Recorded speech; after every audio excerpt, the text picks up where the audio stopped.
ফাসলু বাইনা সিয়ামিনা ওয়া সিয়ামি আহলিল কিতাবে আস-সাহরু, আমাদের সিয়াম আর ইহুদি খ্রিস্টানদের সিয়ামের মাঝে পার্থক্য হলো সাহারি খাওয়া। সাহারি খান। সম্মানিত দিনী ভাই বোন, সাহারিতে বরকত রয়েছে। সাহারি খেতে পারেননি, সমস্যা নেই, পরে বলছে। খেতে পারেননি, সমস্যা নেই, খাওয়ার চেষ্টা করবেন সম্ভবপর। ইফতার। আবু হুরায়রা রাদিয়াল্লাহু তাআলা আনহু বলেন, রাসূল সাল্লাল্লাহু আলাইহি সাল্লাম বলেছেন, লা ইয়াজালুন নাসু বিখাইরিন ওয়াজালুল ফিতরা, মানুষেরা অতদিন কল্যাণে থাকবে যতদিন তাড়াতাড়ি ইফতার করবে। মানুষেরা ততদিন কল্যাণে থাকবে যতদিন তাড়াতাড়ি ইফতার করবে। আবু হুরায়রা রাদিয়াল্লাহু তাআলা আনহু বলেন, রাসূল সাল্লাল্লাহু আলাইহি ওয়াসাল্লাম বলেছেন, লা ইয়াজালুদ দীনু যাহিরান মা জালুল ফিতরা, দিন অতদিন পর্যন্ত জয়ই থাকবে, দিন ধর্ম অতদিন পর্যন্ত সফল থাকবে যতদিন পর্যন্ত মানুষ তাড়াতাড়ি ইফতার করবে। ফানিল ইয়াহুদা ওয়ান নাসারা ইউআখিরুনা, দেরিতে ইফতার করে ইহুদি, দেরিতে ইফতার করে খ্রিস্টান। ভুলেও কখনো বলবেন না আমি কি পেটু 2 মিনিট দেরি করি না, এই কথা বলবেন না। মনে রাখতে হবে, আহলে হাদিস মানুষ না হলেও আহলে হাদিস মসজিদে সালাত আদায় করেন। মনে রাখতে হবে একটা কথা, জোর করে আহলে হাদিস হওয়া যায় না। একজনের কথা মানলে আহলে হাদিস হওয়া যায়, তার নাম মুহাম্মদ সাল্লাল্লাহু আলাইহি ওয়াসাল্লাম। পৃথিবীর কোনো মানুষের 5 পয়সা দাম নাই। খুব শক্তিশালী ইমানদার ব্যতিক্রম ইমানের অধিকারী ওমর রাদিয়াল্লাহু তাআলা। ওমর, তোমাকে আল্লাহ এত ঈমান দিয়েছে ওমর, তুমি যে রাস্তা দিয়ে হাঁটো সে রাস্তা দিয়ে শয়তান হাঁটে, ওই যে পালাচ্ছে শয়তান তোমাকে দেখে। অথচ ওমর ভিন্ন পদার্থের, শয়তান ভিন্ন পদার্থের। এমন কোনো কলাকৌশল নাই ওমরের হাতে যে তাকে একটা থাপ্পড় মারতে পারবে। কেন? শয়তান ভিন্ন পদার্থের, ওমর রাদিয়াল্লাহু তাআলা ভিন্ন পদার্থের, কোনো ক্ষমতা নাই। রাসূল সাল্লাল্লাহু আলাইহি ওয়াসাল্লাম বলছেন ফজরের সালাতের পরে, ওমর আমি রাতে জান্নাতে দেখলাম, দেখে একটা ঘর, ভিন্ন ধরনের চকচকে ঘর। মন চাইলো বাহির যদি এত সুন্দর হয় ভিতরি বা কত সুন্দর, একটু দেখি না। পাশে একজন বৃদ্ধা মহিলা, বললাম মহিলা বলতে পারো ঘরটি কার? মহিলা বলছে ঘরটি উমারের। যেমন বলেছে উমারের, তেমন তোমার আত্মমর্যাদা মনে হলো, না না এত বড় মানুষের ঘরে ঢোকা হবে না। উমার, তোমার আত্মমর্যাদাকে খেয়াল করে আমি তোমার ঘরে ঢুকিনি, তার নাম উমার। উমারের মান সম্মানকে লক্ষ্য করে মুহাম্মদ সাল্লাল্লাহু আলাইহি ওয়াসাল্লাম ঘরে ঢোকেননি। অথচ জান্নাতের গেটে লেখা আছে, সর্বপ্রথম যিনি জান্নাতে প্রবেশ করেন তার নাম মুহাম্মদ সাল্লাল্লাহু আলাইহি ওয়াসাল্লাম। পৃথিবীর সবচেয়ে সেরা মানুষ দুনিয়াতে, পৃথিবীর সবচেয়ে সেরা মানুষ পরকালে, পৃথিবীর সবচেয়ে সেরা মানুষ জান্নাতে প্রবেশের সময়। ব্যতিক্রম মানুষ সম্মানী হিসাবে মুহাম্মদ সাল্লাল্লাহু আলাইহি ওয়াসাল্লাম, এত বড় সম্মানী মানুষ বলছেন, ওমর তোমার মান মর্যাদাকে লক্ষ্য করে আমি তোমার ঘরে ঢুকিনি। এত বড় মানুষের ঘরে ঢুকবো কি করে? তার নাম ওমর। ওমর যদি কোনো কথা বলেন সেটা যদি রাসূলের কথার সাথে মিল না খায় তাহলে তা বাতিল বলে গণ্য হবে। তার নাম মুহাম্মদ সাল্লাল্লাহু আলাইহি ওয়াসাল্লাম। মুহাম্মদ সাল্লাল্লাহু আলাইহি ওয়াসাল্লাম বলেছেন দেরিতে ইফতার করা হবে না। পেট বলা অপরাধ, 30 সেকেন্ড দেরি করা অপরাধ, জেনে শুনে 5 সেকেন্ড দেরি করা অপরাধ। যারা সবচেয়ে আগে ইফতারের কথা বলেছেন তাদের ক্যালেন্ডার ফলো করবেন, সে যেই হোক না।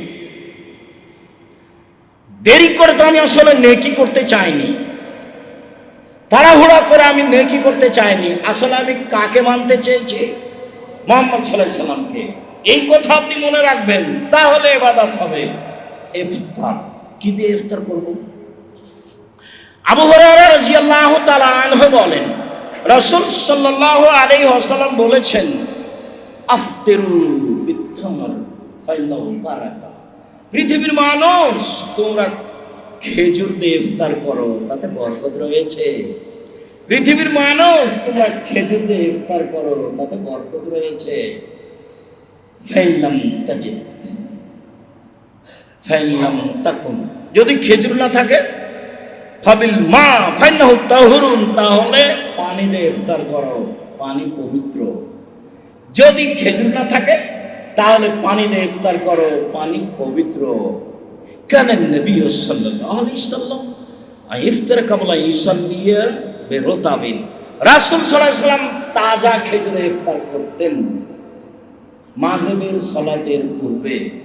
ফাইলাম তাকুন ফাতমায় রাতিন, যদি তাজা খেজুর না থাকতো তাহলে শুখা খেজুরে ইফতার করতেন। ফাইলাম তাকুন, তোমার শুখা খেজুর না থাকলে মিন মাইন, তাহলে কয়েক অঞ্জলি পানি দিয়ে তিনি ইফতার করতেন। সম্মানিত তিনি সম্ভব হলে তাজা খেজুর দিয়ে ইফতার করেন, সহজ। এই ছেলে ঘুমাচ্ছ কেন, আগে বসুন। কথা মূল্যায়ন করার চেষ্টা করবেন, সম্ভবপর ঠেকাবেন ঘুমটা। আপনার জন্য এসেছি আমি। যারা চেষ্টা করছে তাদের আপ্রাণ চেষ্টার অভাব নেই।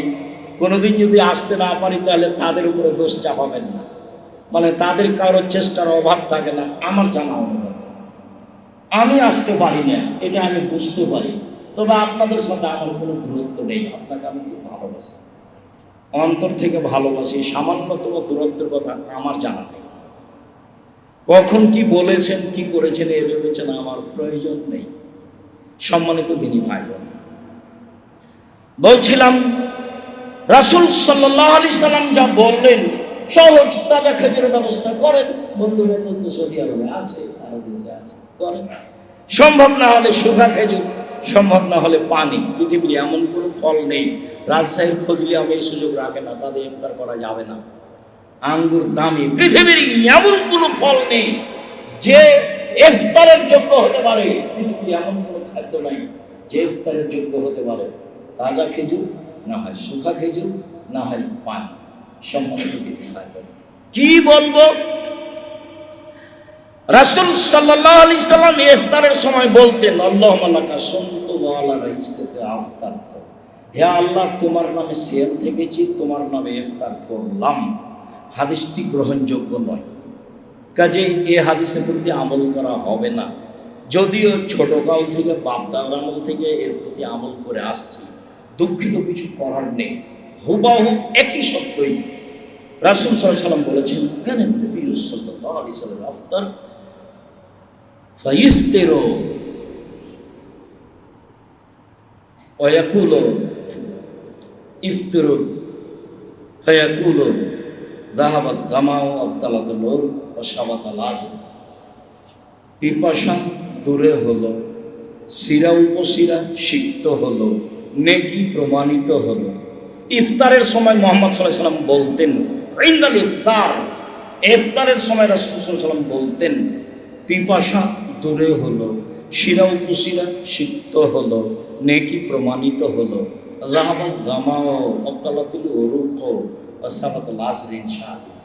পাশাপাশি দুটাই হাদিস, এই যে সমাজে চালনে ওইটা আছে। এর জন্য জিম্মেদার আমরা যারা সমাজে এগুলো প্রচার করেছি, জবাবদিহি তাদের দিতে হবে। সম্মানিত দিনী ভাই বোন, তাহলে পদ্ধতি বিসমিল্লাহ, এটা একবার আম কথা। বিসমিল্লাহ বলে খেজুর মুখে দিবেন, তারপরে পানি দেন, তারপরে যেটা সহজ হয় সেটা দেন। বা বিসমিল্লাহ বলে পানি দিয়ে বলেন যাহাবাত জামাত তালাতুল উরুক সাবাতাল আজম ইনশাআল্লাহ। খেজুর বিসমিল্লাহ বলে মুখে দিয়েই আপনি বলেন যাহাবাত জামাত তালাতুল উরুক সাবাতাল আজম ইনশাআল্লাহ, যেটা সহজ হয়। সম্মানিত দিনী ভাই বোন, এটাই হচ্ছে ইফতার, ইফতারের পদ্ধতি। রমজান মাসকে মূল্যায়ন করো তো, জরুরি কিছু কথা। রমজান মাসকে মূল্যায়ন করো তো জরুরি কথা হচ্ছে যে আজান ছাড়া অন্য কিছু করা যাবে না, মাইকিং করা যাবে না, জনগণকে ডাকা যাবে না। আপনারা এখন উঠেন, সাহারি খান, আর মাত্র 5 মিনিট আছে, আর মাত্র 2 মিনিট আছে। মুহাম্মদ সাল্লাল্লাহু আলাইহি সাল্লাম বলছেন খাদ্য সামনে আছে, আজান হচ্ছে, তুমি খাও। হাদিস বুখারী মুসলিম। আজান হচ্ছে, মুহাম্মদ সাল্লাল্লাহু আলাইহি সাল্লাম ঘুম থেকে উঠলেন, অপবিত্রতার গোসল করলেন, তারপরে সিয়াম থাকলেন। তো ও যে বলছে এখন খাওয়া হারাম, শরীয়ত কি তার বাবার? কেন বলবে মাইকে? কে তাকে অধিকার দিয়েছে? আপনি বলেন কেন? মুখ খুলতে পাবেন না। আজান দিয়েছেন শেষ। মানুষ যারা জামাতে তারাবি পড়েনি তারা এখন একাই তারাবি পড়ছে। এবং তারা ভালো অবস্থায় আছে, কান্নাকাটিতে আছে, আল্লাহকে চিনার চেষ্টা করছে, আপনি তার চিল্লাচিল্লি করে তার অসুবিধা করেছে, কে আপনাকে মাথা করে সুযোগ দিল? বল হিসাব, সারা পৃথিবীর মানুষ যদি চিল্লাচিল্লিতে অংশগ্রহণ করে, সারা পৃথিবীর মানুষ পাপী, সারা পৃথিবীর মানুষ বেদাতি। কাবা ঘরে হলেও যেখানে হোক না কেন,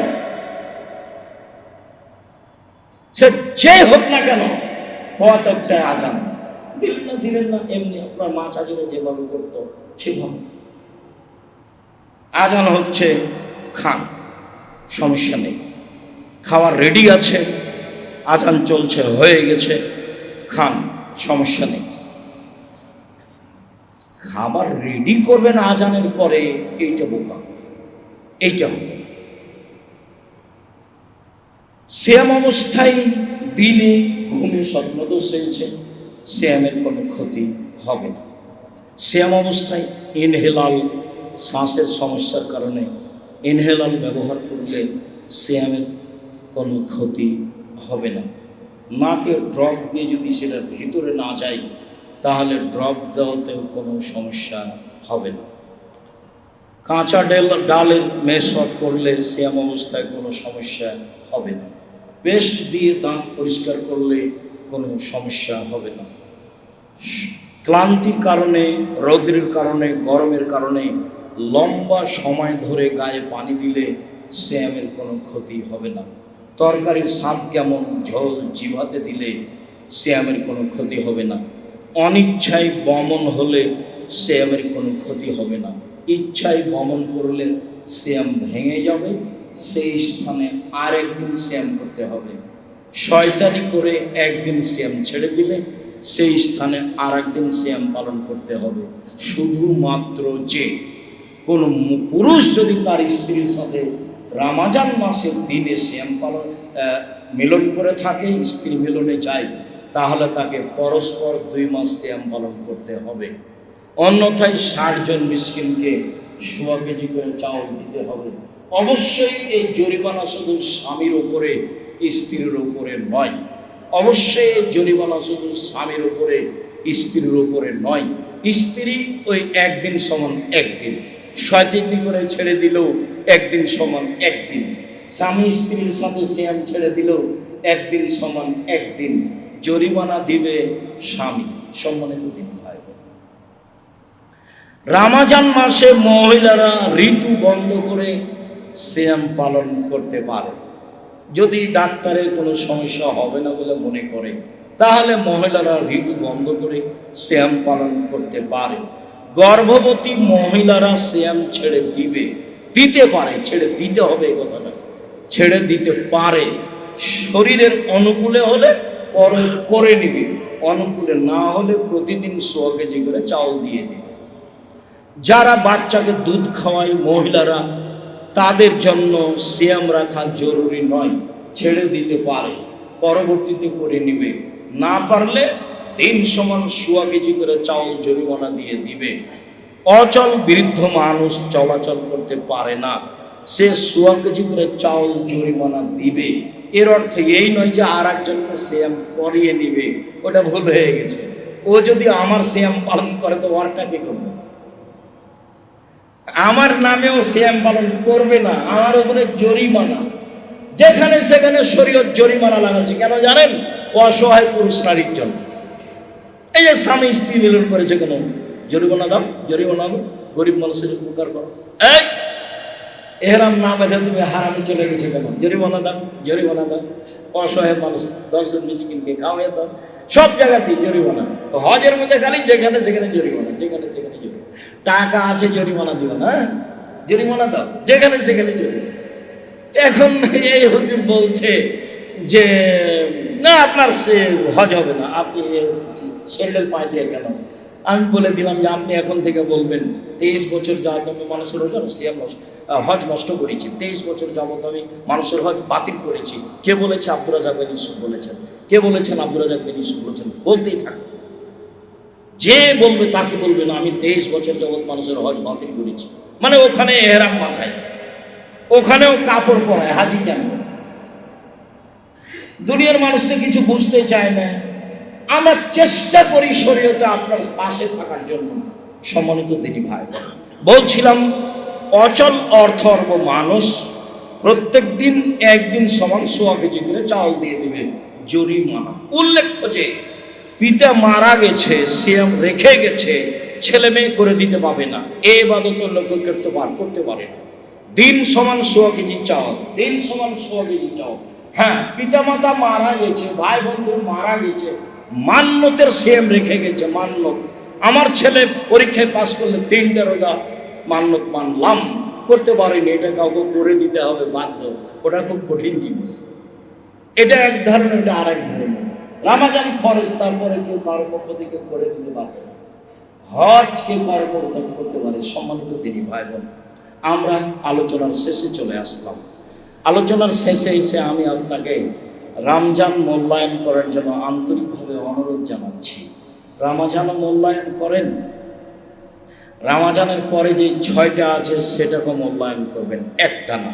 আপনার সাথে কখন সাক্ষাৎ হবে তা আমি বলতে পারছি না, আল্লাহই ভালো জানে। মানুষের সময়ের খবর মানুষ জানে না, আল্লাহই ভালো জানে। মর্মে বলছি, সংবলের 6 দিন সিয়াম পালন করার চেষ্টা করবেন একটানা। ছুটে গেলে কোনো সমস্যা নেই। মহিলাদের হাইজের কারণে সিয়াম ছুটে গেছে, জীবনে যেদিন পারবে সেদিন করবে, না পারলে গেছে, জীবনে যেদিন পারবে সেদিন করবে। মুহররমের 2 দিন সিয়াম পালন করুন, দামি ইবাদত। আরাফার 1 দিন সিয়াম পালন করুন, দামি ইবাদত। বৃহস্পতিবার সোমবার সিয়াম পালন করুন, ইবাদতের জগতে সবচেয়ে দামি ইবাদত।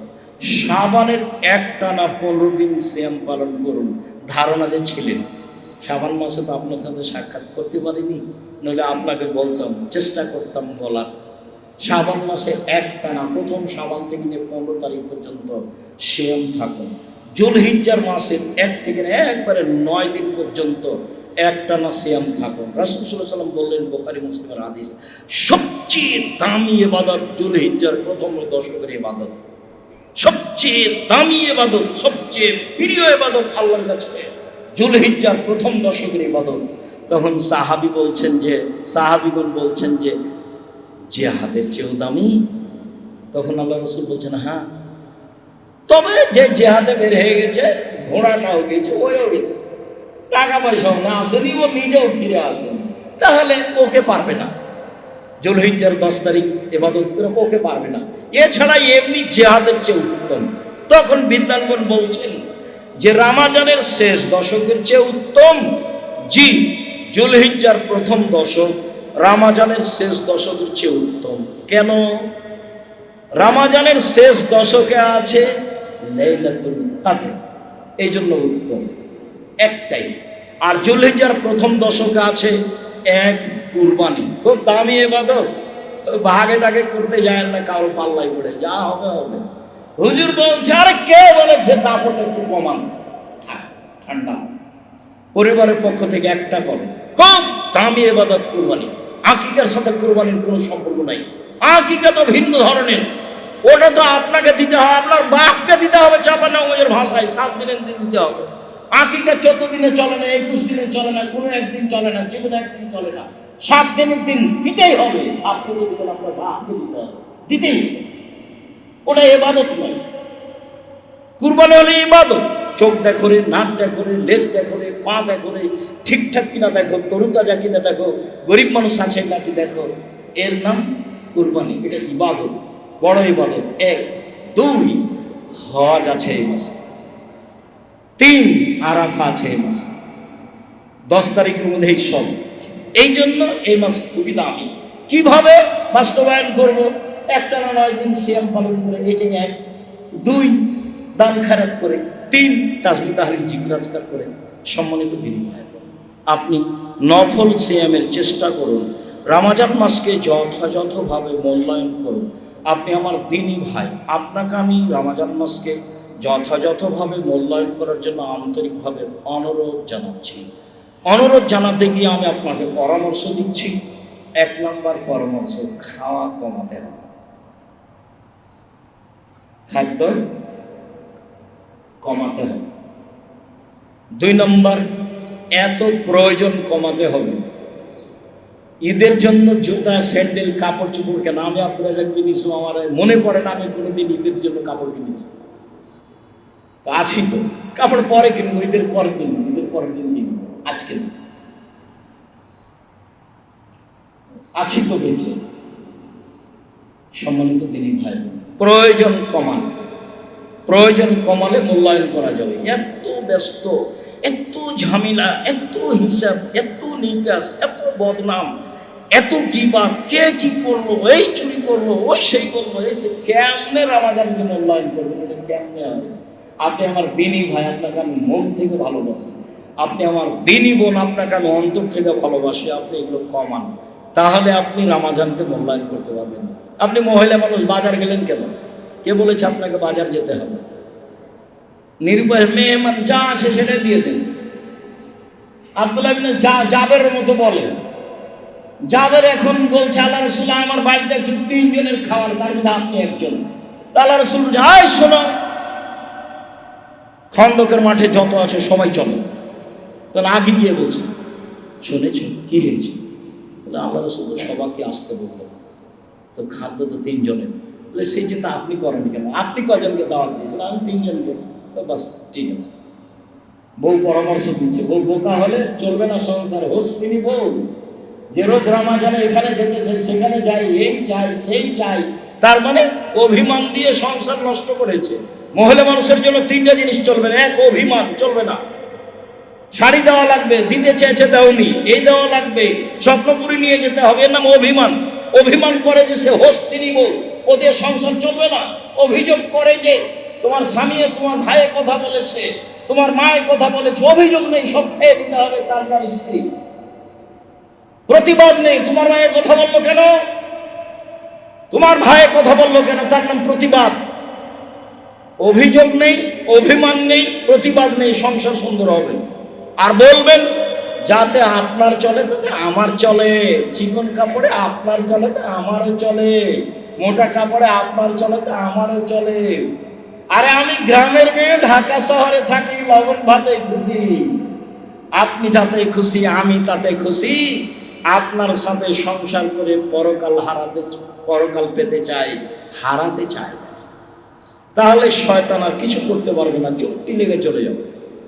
আর অভিমান করলেই খালি বলবে গত বছর তো অভিমান পূর্ণ করেনি, তোর একটা কথাও মানে না, সংসার করবি করিস না, তোমার সাথে সংসার করবো না। খবরদার নাই। আপনি আমার দিনী বোন, আপনাকে আমি অন্তর থেকে ভালোবাসি। আপনি রমাজান মাসকে মূল্যায়ন করুন, চেষ্টা করুন প্রাণপণে কান্নাকাটি করে আপনি তারাবির সালাত আদায় করা, এটাই করুন। চেষ্টা করুন দান খেরাত করা, যেখানে শিরক নাই, যেখানে বিদআত নাই, দান খেরাত করবেন। আসলে রমজান মাস অনেক নেকির মাস। সিয়াম পালন করে, তাসবিহ তাহলিল করে, জিকির আজকার করে, দান খেরাত করে। আর দান তো ব্যতিক্রম ইবাদত। উপার্জনের 4টা পথ বহুদিন থেকে বলে আসছে আপনাকে এই মাটিতে। 1, দিন মজুরি, সন্ধ্যা টাকা শেষ হবে, এতে কিছু করতে পারবেন না। 2, চাকরি, 25 দিনে টাকা শেষ হবে সাধারণত, 4-5 দিন ধার কর্য করে চলবে, এতে তেমন কিছু করতে পারবেন না। 3, জমি চাষ, সমান সমান না হয় লস। আমার আব্বা কৃষক মানুষ ছিলেন, আমি খুব ভালোভাবে জানি। জমি চাষ হয় সমান সমান, না হয় লস। 4, ব্যবসা। তখন আল্লাহ রাসূল বলছেন আত-তাজির আস-সাদুক আল-আমিন ইয়াকুনু ইয়াউমাল কিয়ামাহ সুদা সিদ্দিকুল আম্বিয়া। সত্যবাদী বিশ্বস্ত ব্যবসায়ীরা বিচারের মাঠে নবীগণের সাথে জান্নাতে থাকবেন। ইব্রাহিম আলাইহিস সালামের সাথে জান্নাতে থাকতে পারবেন ব্যবসা দিয়ে। বাদাম বিক্রি হোক, না হলে আন্তর্জাতিক ব্যবসা হোক, যেটা হোক, চকলেট হোক, তাতে আসে যায় না। ব্যবসায় সত্যবাদী থাকবেন, আস্থাভাজন থাকবেন, কারণ ঠকিয়েছেন এটা মনে হয় না যেন। এরপর আল্লাহ রাসূল বলছেন, শোনো ইয়া মাশরাত তুজ্জার, ব্যবসায়ী শোনো, ইন্নাল বাইয়া ইয়াহজুরুল কিযব ওয়াল হালাফ। ব্যবসাতে খালি মিথ্যা কথা চলে আসে, কসম চলে আসে, অনিচ্ছা সত্য মিথ্যা চলে আসে, কসম চলে আসে। আসুক ফাশুবহু বিসাদকা, দান করে মিটিয়ে দাও, দান করে মিটিয়ে দাও। কই দিন মজুর যখন, তখন বললেন তাড়াতাড়ি টাকা দিয়ে দাও, তাড়াতাড়ি টাকা দিয়ে দাও, ঘাম শুকার আগে টাকা দিয়ে দাও। যখন চাকরি তখন বলেন সাবধান, যেটা বেতন নির্ধারণ হয়েছে ওর 1 টাকা বেশি নিলে এটা হবে আত্মসাৎ। ওখানেও সাবধান, এখানেও সাবধান। জমি চাষ অন্তর শক্ত হয়ে যায়, ভালো কাজ নয়, চলে, ভীরু হয়ে যায়, ইবাদত করতে পারে না, অন্তর শক্ত হয়ে যায়, গরুর পিছনে থাকা লাগে, ভালো হলো না। ব্যবসা তখন বলছেন নবীদের সাথে জান্নাতে থাকবে। ব্যবসা করবেন জীবনে, অসহায় মানুষের উপকার করতে পারবেন, অসহায় চাচা চাচি উপকার করতে পারবেন। কিছু করতে হলে ব্যবসা ছোট ভাব নয় বড় হোক, কোনোদিন এখান থেকে ফিরবেন না, রিস্ক নিয়ে ব্যবসা করবেন এবং বলবেন আরে ব্যবসা করে বাংলাদেশের সবচেয়ে বড় ব্যবসায়ী হলো, অসহায় মানুষের পাশে দাঁড়ানোর জন্য, কাউকে উঠানোর জন্য এবং নামানোর জন্য নয়। ব্যবসা করছি অসহায় মানুষের পাশে দাঁড়ানোর জন্য। চেষ্টা করুন রমাজান মাসে অসহায় মানুষের পাশে দাঁড়ানো। আপনি আপনার পাশে অসহায় মানুষ দেখুন, শিরক বেদাতে সহযোগিতা করবেন না। আমি আব্দুর রাজ্জাক বিন ইউসুফ কাছের মানুষ হিসেবে আপনাকে বলি, এই দেশের মাটিতে আলহামদুলিল্লাহ শিরক মুক্ত প্রতিষ্ঠান জামিয়া সালাফিয়া, বিদাত মুক্ত প্রতিষ্ঠান জামিয়া সালাফিয়া, সংগঠন মুক্ত প্রতিষ্ঠান জামিয়া সালাফিয়া, দলমুক্ত প্রতিষ্ঠান জামিয়া সালাফিয়া, হিংসা মুক্ত প্রতিষ্ঠান জামিয়া সালাফিয়া, দেশের সর্ববৃহৎ প্রতিষ্ঠান জামিয়া সালাফিয়া আয়াতন, যেটা আপনার বাড়ির পাশে